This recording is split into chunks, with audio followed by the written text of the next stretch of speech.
Ce journal vous est offert par Saint-Rue Asbel et Corded.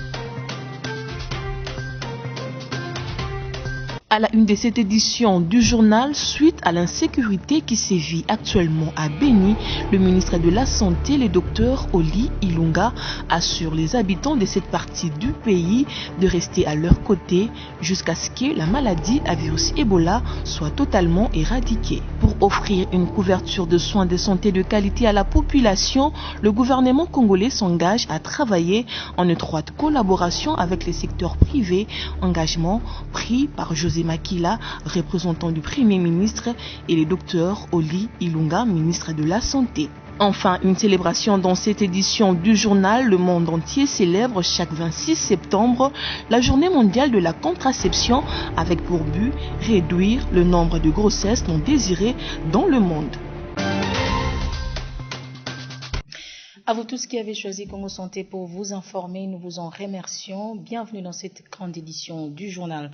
Nous resterons aux côtés des habitants des Béni jusqu'à ce que la maladie à virus Ebola soit éradiquée, ce malgré l'insécurité qui sévit dans cette partie du pays. Cette assurance est du ministre de la Santé, Dr Oli Ilunga, l'a dit lors d'une interview exclusive qu'il a accordée à la presse. Dès ces faits, il invite les hommes de mauvaise foi d'arrêter d'envenimer la situation.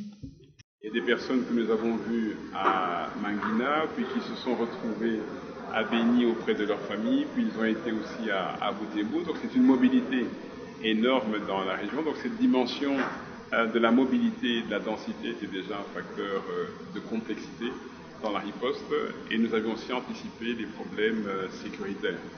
Mais cela ne nous a pas empêchés depuis le début d'être présents, et nous devons continuer à faire cette riposte aux côtés de la population.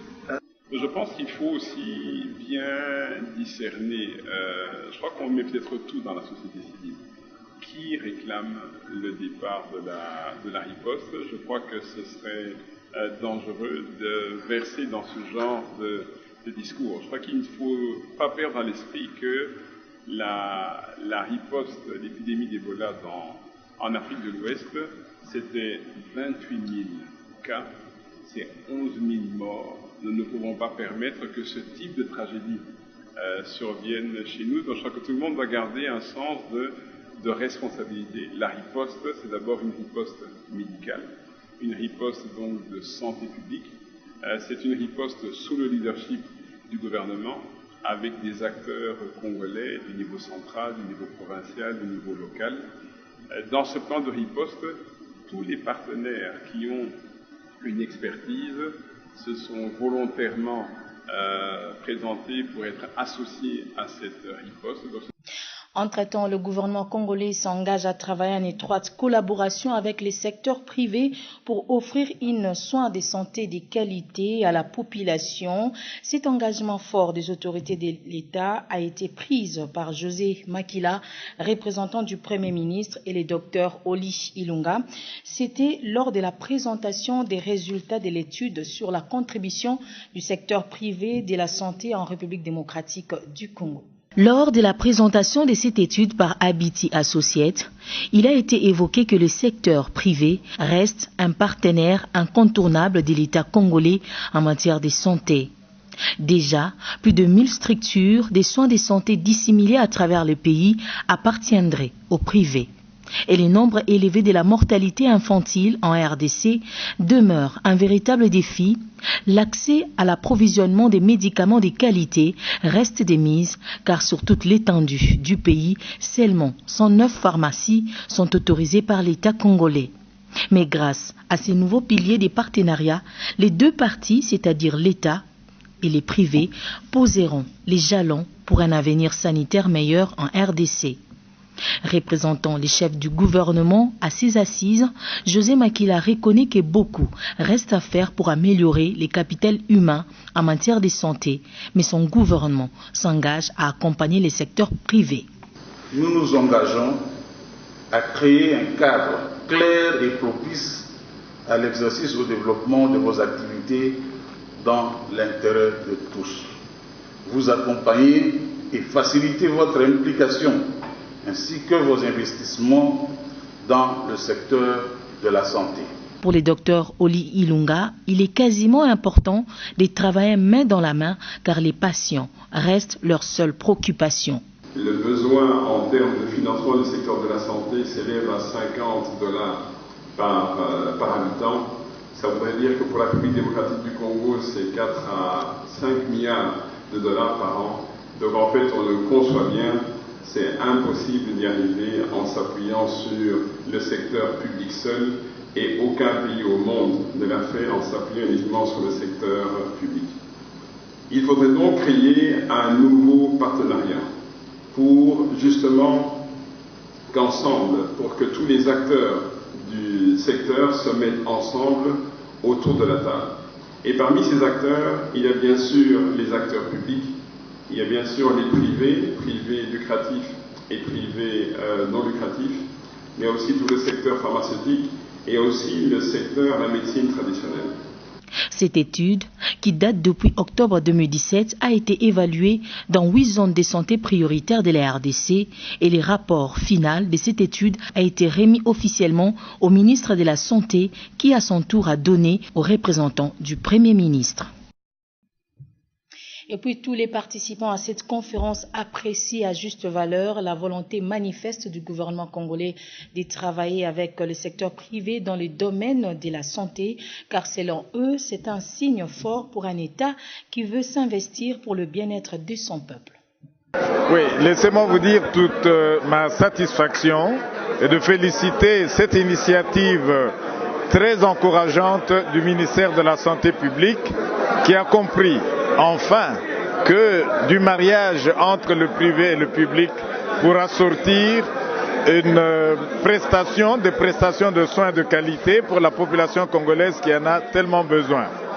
Ma recommandation est que le secteur public et le privé s'unissent réellement en amont, c'est-à-dire à partir de la formation, et en aval, c'est-à-dire à la prestation de soins pour la communauté.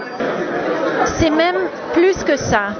J'ai vu depuis ma visite au mois de novembre qu'il y a plusieurs initiatives que le ministère de la Santé a déjà mis en marche pour justement augmenter le dialogue avec le secteur privé et aussi regarder de près la réglementation, etc.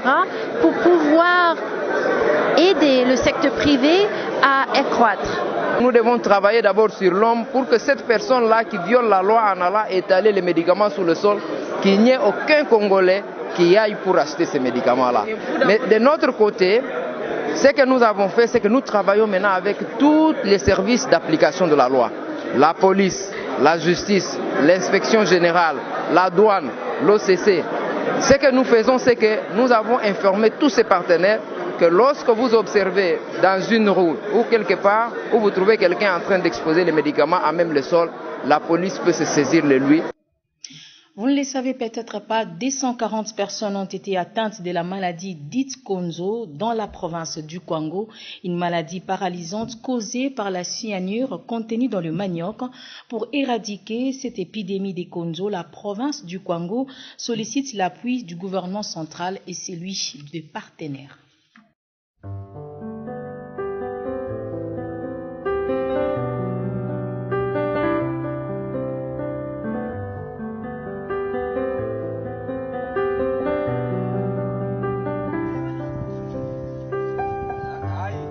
Des 140 cas d'épidémie de la maladie des Konzo ont été notifiés dans les zones de santé de Féchi, Popokabaka, Kaimba, Mwela, Lembwa, Pandi et Kimbao.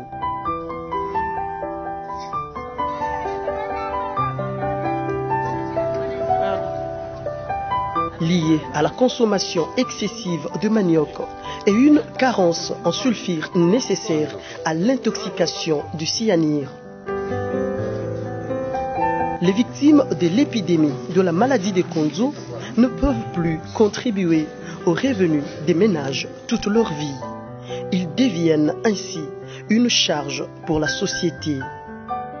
D'après le rapport de l'enquête du ministère de la Santé de la province du Kwango à l'épicentre de l'épidémie, les enfants de moins de 5 ans représenteraient 7%, de 5 à 14 ans 65%, de 15 et plus 28%.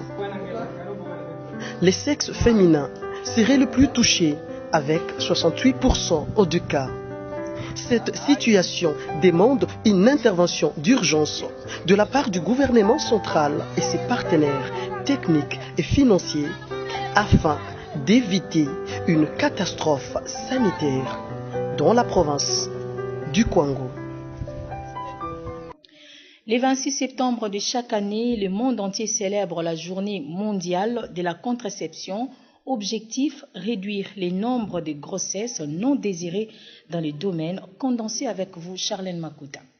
Le 26 septembre, le monde célèbre la journée mondiale de la contraception.